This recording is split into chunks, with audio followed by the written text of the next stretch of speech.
আসসালামু আলাইকুম ওয়া রাহমাতুল্লাহি ওয়া বারাকাতুহু। তৌফিক এলাই আছি আপনাদের সঙ্গে। আশা করি আপনারা প্রত্যেকে ভালো আছেন।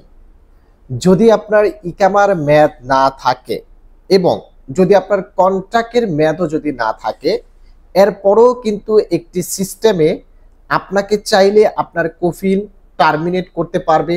আর এই টার্মিনেটের পর যদি আপনি কাফালাও না হন, দেশেও না যান, এরপর কিন্তু আপনার সিস্টেমে নির্দিষ্ট একটা সময়ে অটোমেটিকলি কিন্তু হুরুপ চলে আসবে।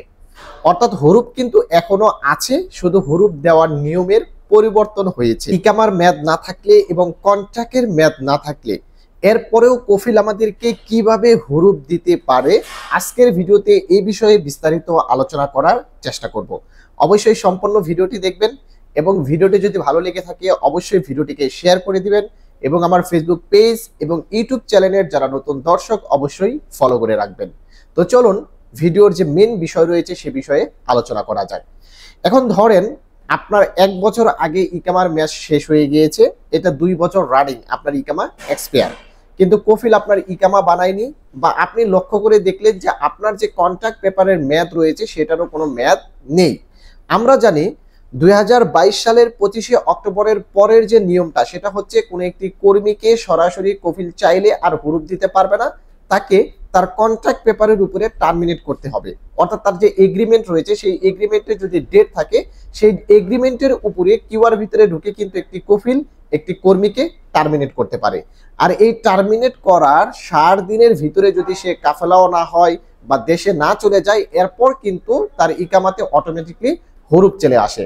অর্থাৎ হুরুপ ঠিকই আছে, শুধু হুরুপ দেওয়ার সিস্টেমের কিন্তু একটি পরিবর্তন করা হয়েছে।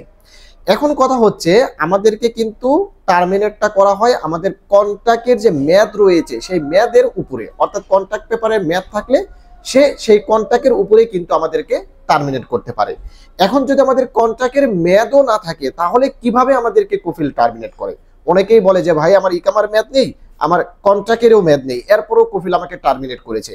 তো এই জিনিসটা কফিলরা কিভাবে করে? এই জিনিসটা এইভাবে করে, সেটা হচ্ছে ধরেন এটা হচ্ছে 1446 হিজরি। তো এই 1446 হিজরিতে প্রত্যেকটা ছোট মুআসাসার 4 কর্মীর জন্য আবার 4টা কোটা ফাঁকা হয়েছে। এই 4টা কোটায় শর্ত সাপেক্ষে কিন্তু 100 রিয়াল মক্তমামেল নামানো যায়। এবং 100 রিয়াল মক্তমামেল নামুক বা 9600 রিয়াল মক্তমামেল নামুক, যখন একটা কফিল একটা কর্মীর মক্তমামেলটা পেমেন্ট করে তখন জাওয়াজাত ফি পেমেন্ট না করলেও অটোমেটিকলি তার কন্ট্রাক্টের মেয়াদ কিন্তু বৃদ্ধি পেয়ে যায়। অর্থাৎ আপনি একটা কফিলের আন্ডারে আছেন, আপনার ইকামা এক্সপায়ার, এখন কফিল আপনাকে কোনো মতেই কোনো কিছু করতে পারতেছে না। এখন কফিল কি করলো, নতুন আরবি বছর এসেছে বিদায় সে কি করলো, আপনার মক্তমামেল 100 রিয়ালে নামিয়ে সেই 100 রিয়াল পেমেন্ট করলো।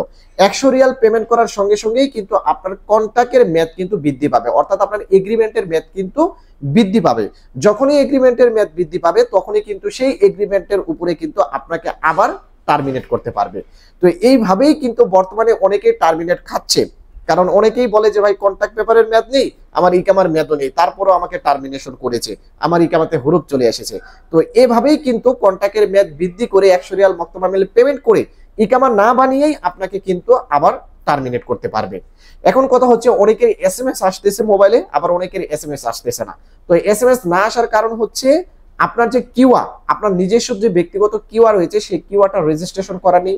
আপনার রেজিস্ট্রেশন করা থাকলে অন্য কারো মোবাইল নাম্বারে রেজিস্ট্রেশন করা আছে, সেই নাম্বারে এসএমএসটা যাচ্ছে, অথবা রেজিস্ট্রেশন করা নেই বিধায় আপনার মোবাইলে কিন্তু এসএমএস আসতেছে না। আগে কিউআর রেজিস্ট্রেশন করবেন, কিউআর ভিতরে আপনার কন্ট্যাক্ট ইনফরমেশনে গেলে কিন্তু আপনি সেখানে আপনাকে কফিল টার্মিনেট করেছে কিনা এটা কিন্তু খুব সহজেই আপনি চেক করতে পারবেন। তো বন্ধুরা, আশা করি আপনারা বুঝতে পেরেছেন কেন আপনাদেরকে টার্মিনেশন করতেছে এবং কিভাবে করতেছে, কন্ট্রাক্টের মেয়াদ না থাকলে কিভাবে করতেছে। তাই অবশ্যই আপনাদেরকে সচেতন হতে হবে, যেহেতু টার্মিনেট করার পর আপনি 2 মাস সময় পাচ্ছেন, এই 2 মাসের ভিতরে কিন্তু আপনি কাফালা হতে পারবেন। তাই অবশ্যই প্রতিদিন অন্তত সপ্তাহে একবার আপনার কন্ট্রাক্ট ইনফরমেশন চেক করবেন আপনাকে কফিল টার্মিনেট করতেছে কিনা। আশা করি বন্ধুরা বুঝতে পেরেছেন। ভালো থাকবেন, সুস্থ থাকবেন। আসসালামু আলাইকুম।